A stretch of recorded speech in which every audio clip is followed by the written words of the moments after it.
I think আমার প্রত্যেকটা গানই আমার খুব পছন্দ হয়, বাট যেহেতু এখন আমরা হরিপদ নিয়ে কথা বলবো, আই থিঙ্ক আমার রোমান্টিক ট্র্যাকটা ভীষণ পছন্দ, বোঝাবো কি করে is one of my favourite tracks, এবং সোনা is my peppy recent peppy favourite. চলছে হিট মেশিন এবং হরিপদ ব্যান্ডওয়ালা নিয়ে আড্ডা চলছে। হরিপদ ব্যান্ডওয়ালা পথিকৃতের ফার্স্ট ছবি, তাই তোমাকে জিজ্ঞেস করবো যে পথিকৃতের সঙ্গে একদম নতুন ডিরেক্টরের সঙ্গে কাজ করার অভিজ্ঞতা কেমন? পথিকৃত বরাবরই is a very enterprising mind, খুব ইন্টেলিজেন্ট একটা ছেলে, এবং জামাই 420-এ তার সঙ্গে কাজ হয়েছিল। ও রবিজির, মানে আমাদের পরিচালক রবি কিনাগির চিফ এডি ছিল, সো সমস্ত কিছু একা ম্যানেজ করতো।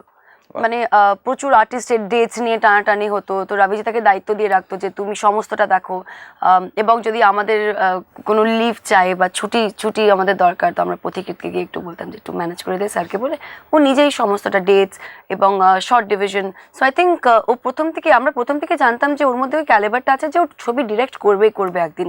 So finally he got a very very good opportunity, all thanks to Venkatesh films.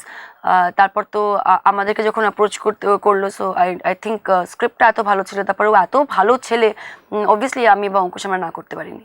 Haripada ব্যান্ডওয়ালার shooting এ এমন কোন একটা অভিজ্ঞতা যেটা তোমার সঙ্গে থেকে যাবে?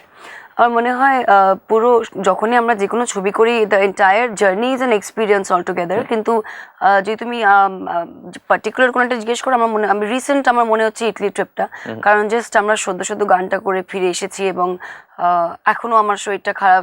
আই জাস্ট নো যে শর্ট দেওয়ার পর, যখন আমি শর্ট দিতাম 10 minute without any blanket or jacket, তারপরে যখন আমাকে ওই কম্বল দিয়ে একটু কম্বলে মুড়িয়ে নেওয়া হতো, 15 থেকে 20 মিনিট অব্দি আমি বসে কাঁপতাম।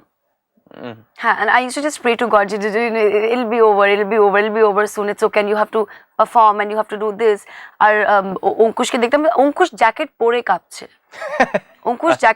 বিকজ হ্যাঁ ওই জ্যাকেটটা কোনো কাজের নয়, ওটা কোনো কাজে দেবে না, ইটস নট ভেরি, মানে ওইখানকার ওয়েদারের জন্য equipped নয়। তার উপরে তো আমার chiffon sari and backless blouses ছিল।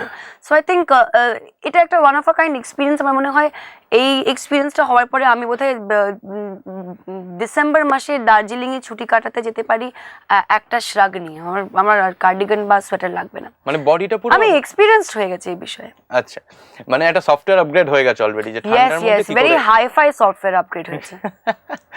দেখো, এরকম একটা ছবি যেটা যাকে বলছে আউট এন্ড আউট এন্টারটেইনিং, একদম তাই।